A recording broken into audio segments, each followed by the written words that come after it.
Coming up on BCN today, a 3-vehicle accident leaves 2 people dead in the Crow's Nest Pass. Plus, lest we forget, a flag-raising ceremony held at City Hall for Remembrance Day.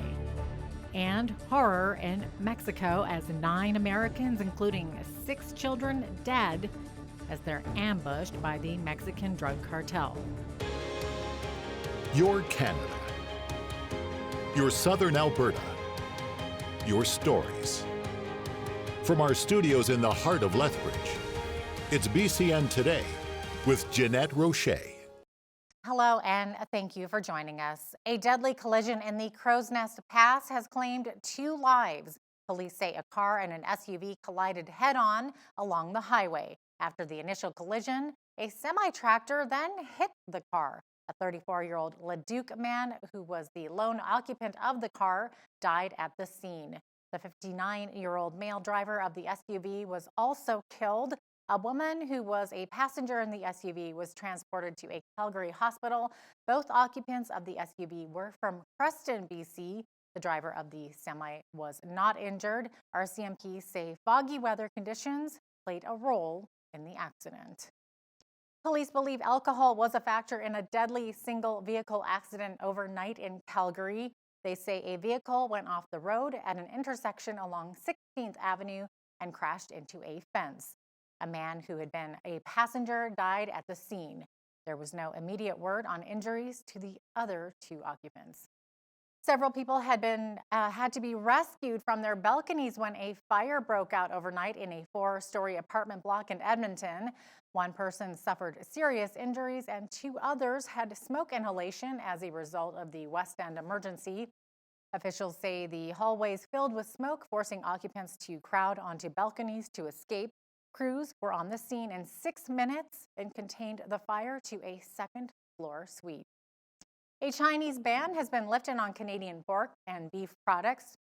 The 5-month ban cost farmers nearly $100 million. Producers are celebrating across the country, as was our Prime Minister. Justin Trudeau tweeted, "Good news for Canadian farmers. Canadian pork and beef exports to China will resume thanks to Ambassador Barton and the Canadian meat industry for their work on reopening this important market for our meat producers and their families." China had suspended imports in June, saying its customs inspectors detected residue from a restricted feed additive in some Canadian pork products. An investigation found forged veterinary certificates attached to the batch, which led to an RCMP investigation. At least 3 women and 6 children, all U.S. citizens, were slaughtered by drug cartel gunmen in northern Mexico. Relatives of the victims spoke to a reporter in Utah about the horrifying crime.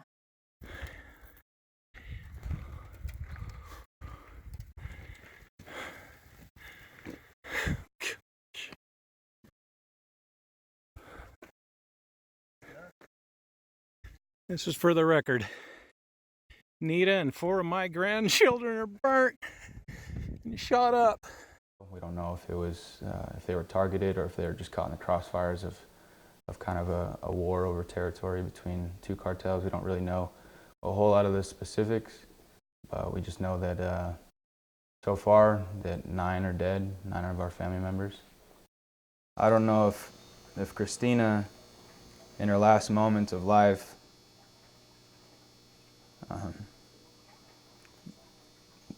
saves her daughter by laying her down on the floorboard, because that's where they found her. They found her on the floor of the SUV, but they later found her bloody but alive.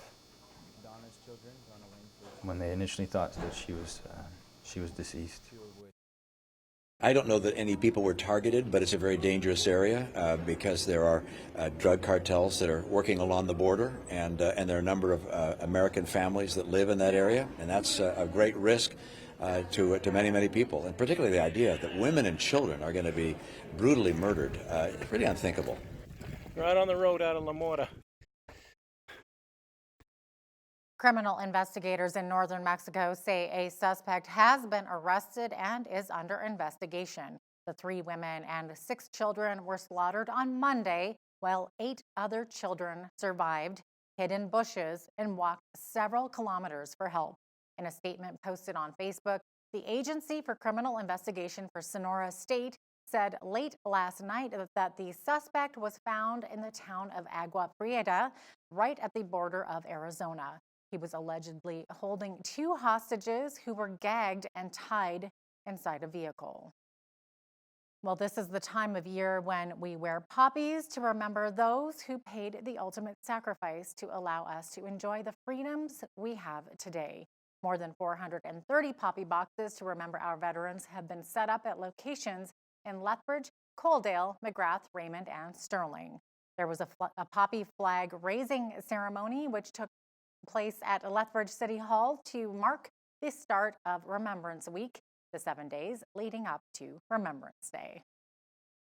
Remembrance is held in high esteem by every Canadian, and we just like to remind them of that and to especially remember our vets, especially those who passed away either through the war itself or associated action. Poppies are available around the community and across Canada. They're always free. So I just noticed myself coming out of different stores, less than 10% of the people are wearing poppies today. So as a veteran, I'm kind of questioning whether they actually appreciate the freedom they have today versus other countries who really do that. So I would just encourage the community to start wearing poppies, not just on Remembrance Day, but show me as a veteran that the citizens do remember. More than 1 million Canadians served during the Second World War. The number of Canadians who died at that time totaled 44,090. So what does it mean to be brave? Tracy Mitchell is the author of the book Becoming Brave. She says getting to that point takes small, purposeful steps. What do you do when the cards are stacked against you, when life is not dealing the best hand? And then we just choose incrementally. Today I'm going to get out of that bed of depression, or today I'm going to think in a different way than what I thought yesterday. And so we line out in Becoming Brave how baby steps towards becoming brave, baby steps to becoming courageous, reprogramming their mind, rethinking. It just starts with that tiny, small step in the right direction. Watch the full interview with Tracy discussing what it takes to become brave coming up in the second half of our show. More than $760,000 has been raised over the past 20 years to help fund the 24-hour Women's Emergency Shelter. Every year since 1998, Royal LePage has hosted a silent auction in support of the YWCA's Harbor House. They gathered again last night with lofty fundraising goals. Organizer Allie Keith says she continues to be impressed by how generous our community is. It's exciting, and it's also incredibly, it's an honor, it's a privilege for us, and it's something that we hope to continue to do. But the best part for us is, knowing that we provided and did our part, and it's awesome to get people out and increase awareness and get more people involved year over. It's really significant for them because it is the largest fundraiser that they do annually, so they do depend quite heavily on these funds, and we're very happy to be able to do that for them, and we have a huge level of appreciation and gratitude towards the guests that we have come, the repeat donors, all the members of our community that are just as invested in this as we are. Well, with all the snow and colder temperatures, Streets Alive Mission asked for help recently to warm the heads, hearts, and hands of those less fortunate in Lethbridge. And the organization says that you responded in a big way. The response has been really well, and we've been really honored and blessed because the clothes that keep coming in, and we're getting donations and stuff every day. So we were able to attain gloves and socks and hoodies and jackets and stuff. So it's nice because right now we're getting a lot of clients in that are needing those kinds of things because it's getting colder out. So a big, huge thanks to everyone that's coming in with your donations that are pouring through our door, the jackets, the socks, the mitts, and all that stuff. There's businesses out there doing challenges and stuff for us, and we are so grateful and blessed that you guys are willing to bring stuff in and to help keep the clients warm. If you have any clothing you can donate, please drop it off at the Streets Alive Mission office at 323 4th Street South. The province has announced that those with mobility challenges will be receiving more money. Community and Social Services Minister Rajeen Shawnee says the RAMP program, which allows people to modify their homes, will receive an $800,000 funding boost to bring the yearly funding to $3.5 million. The grant can pay for stair lifts, ramps, door widening, and bath lifts. Albertans can apply for a grant of up to $7,500 per year per project and can receive multiple grants totaling $15,000 over a 10-year period. Over the past year, around 550 Albertans received a RAMP grant. The Lethbridge College women's cross-country team is ranked first in Canada, and their men's team is the best it's been in years. Both men and women's teams are heading to Grand Prairie for the CCAA Nationals on Saturday. With such a high ranking comes one feeling. Pressure.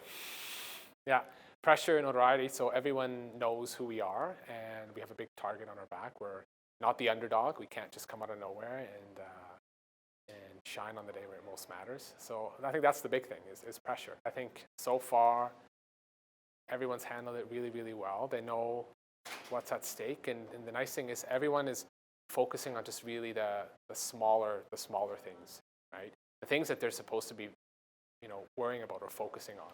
And in years past, we saw the pressure get to some of the athletes, and I don't really see that this year. I think they're really making the most of it, and they're using that to really push them through these last couple of weeks of training now. Last year, the women's team brought home a silver, while the men's team is heading to nationals after a 4th place finish at provincials.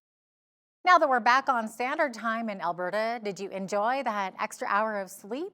Some doctors are saying falling back an hour is important to allow people to catch up on sleep deprivation. Most people are quite favorable on fallback days because of that extra hour of sleep, much more so than the spring when we lose an hour. Take advantage of fallback and reproduce that on a daily basis. So if you can obtain at least 7.5 hours of sleep on a daily basis, so many things improve in terms of energy levels, clarity of thinking, cognitive function, errors at work. So fallback is just a reminder that we need a little bit more sleep. Conservative leader Andrew Scheer will address a bittersweet gathering of his 120 fellow MPs today in Ottawa, where he's expected to take some ownership of his failure to land a majority government in last month's election. University of Ottawa professor Genevieve Tellier says Scheer needs to tell his team why he thinks they lost the election to the Trudeau Liberals again, and where he intends to go from here. Scheer will be presiding over a bigger caucus than the one he inherited when he took over the party in 2017. Winnipeg police are investigating the city's 40th homicide of the year, one shy of the high mark of 41 set in 2011. Officers were called last night to a South End townhouse complex. Police say they found a man with apparent gunshot wounds, but no other details have been released. The case marks the 11th Winnipeg homicide in the past 30 days, which a police spokesman says is taking a toll on staff as they investigate. Relatives of a 29-year-old woman found dead in Thompson, Manitoba last month are asking anyone who has information on their loved one to come forward. Mounties have previously said Bobby Lynn Lee Moose had been staying with friends in the northern city in the weeks prior to her death. They said family members dropped her off at the local Walmart store on October 1st, and her body was discovered October 17th. More than 11,000 climate researchers from around the world have released an open letter for what they call a climate emergency. The group of scientists, including 409 Canadians, signed the letter, which was recently published in the journal Biosciences. They say scientists need to step out of their labs and get people to take the global climate crisis seriously. The letter calls for energy sources to move beyond carbon and for diets that include less meat in an effort to, quote, restore the Earth's ecosystems. We are now less than 7 weeks away from Christmas, if you can believe it. And we want to know when's a good time to put up your Christmas tree. In fact, that's our Twitter poll question. So if you have Twitter, please participate. When should you put up your tree? Now, after Remembrance Day, December 1st, or wait until the last minute on December 24th? So far, 67% of you have said at the beginning of December. Let us know your thoughts. We'll have the final results of our poll on our show tonight at 5 p.m. with Hal Roberts. And speaking of which, it's feeling a bit like Christmas the past couple of days with all this snow, but it looks like it's not behind us yet. We'll have a look at weather coming up after the break. Stay with us.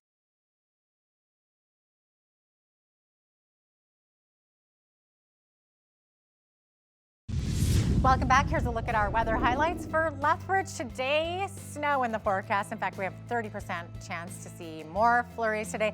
And the high today is only -9. We're going down to -12 overnight. Tomorrow, though, lots of sunshine and a high of 7 degrees. So that'll be quite a difference from today. Looking ahead to the 5-day forecast, Friday, a high of 12 degrees, mix of sun and cloud.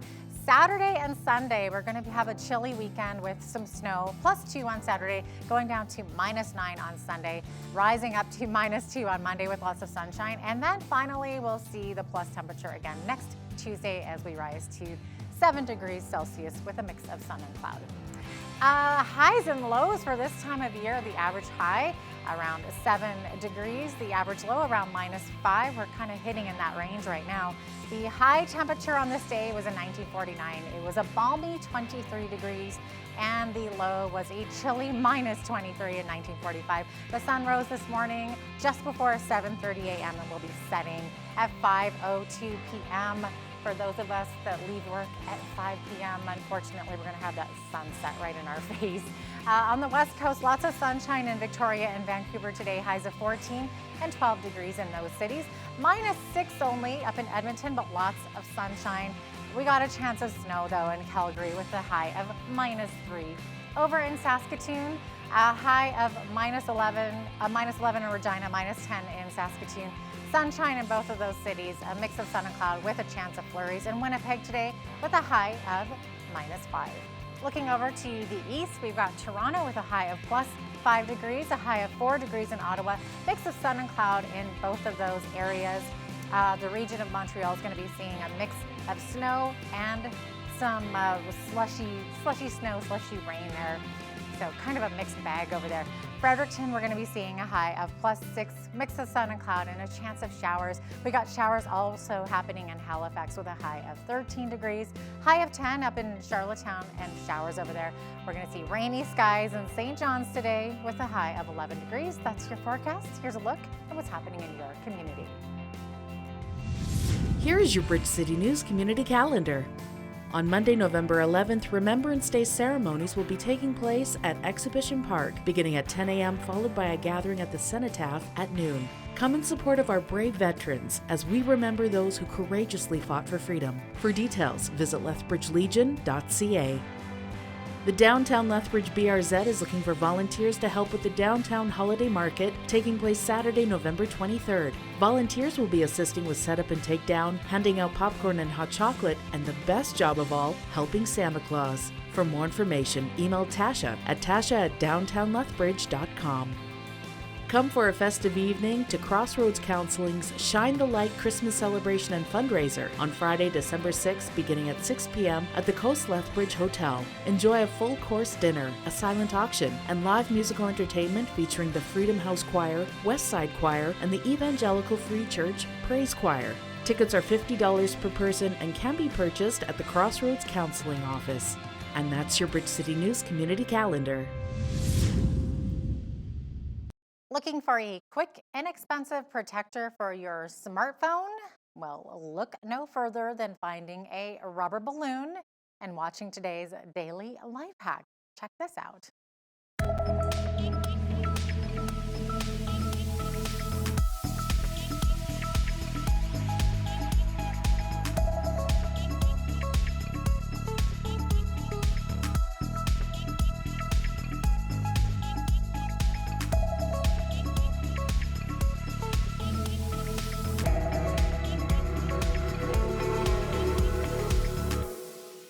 That is crazy. Did you see that? That's the first time I've seen that.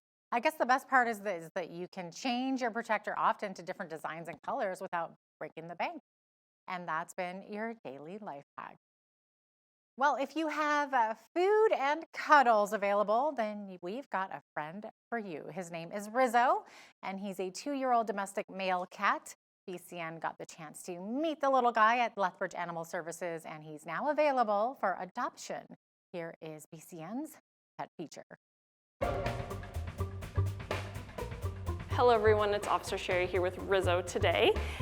We are looking for his forever home. He's a 2-year-old neutered male that was found as a stray a few months ago with no identification, and unfortunately no one came forward for him. He's a very snuggly cat and he's very food motivated. So if you're looking to add a new friend to your home, make sure to come on down and meet Rizzo. Or for other animals, make sure to check us out on Facebook at Lethbridge Animal Services. Cute little guy.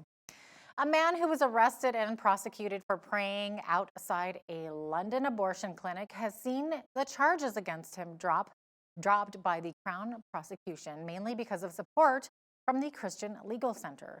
29-year-old Christian Hacking, who is wheelchair-bound after breaking his back in a climbing accident, was arrested by police in August 2019 for failing to comply with a public spaces protection order outside an abortion clinic in Ealing. The arrest and case has raised questions of whether praying in a public space now constitutes harassment and whether buffer zones around abortion clinics breach freedom of expression, religion, and thought. You're saying it's a criminal offence to pray here. I believe that I've given you the answer. Everyone should be against buffer zones because they are effectively criminalising peaceful protests in our country. This is Mattock Lane. The zone where you're not allowed to pray and actually extends all the way down both edges of the lane. The clinic, just an unassuming white building down there on the left-hand side. They've been, praying. So all around here is where they're not allowed to go. So they can't go in the park or anything like that. I mean, I do think it's crazy that there's a patch of land in London where you're not allowed to pray to God, you know? Our Father who art in heaven, hallowed be your name. Your kingdom. Stand up, you're under arrest. No, I can't But stand up. we I'm in a should wheelchair. I'm not moving, so I'm praying. Stand That's up. all I've done. I haven't done anything wrong other than pray, Lord Jesus. I pray, Lord Jesus, have mercy, Lord Jesus. If you knew of a place that was killing innocent human beings because they were small, or because they were less developed, or maybe because they were tragically disabled, or because they were just an inconvenience, what would your response be? Well, my response was to pray, and yet I am being charged with a criminal offence because of it. Coming up after the break, BCN's Paul Arthur chats with David Hearn, president of the Christian and Missionary Alliance in Canada, who tells us that more and more groups around the world now have access to the Bible. This is a staggering moment in human history where I believe people groups that have not been accessible to the gospel are now accessible, and lives are being changed for eternity. Catch the full interview with David Hearn and Paul Arthur coming up in the second half of our show. Stay with us.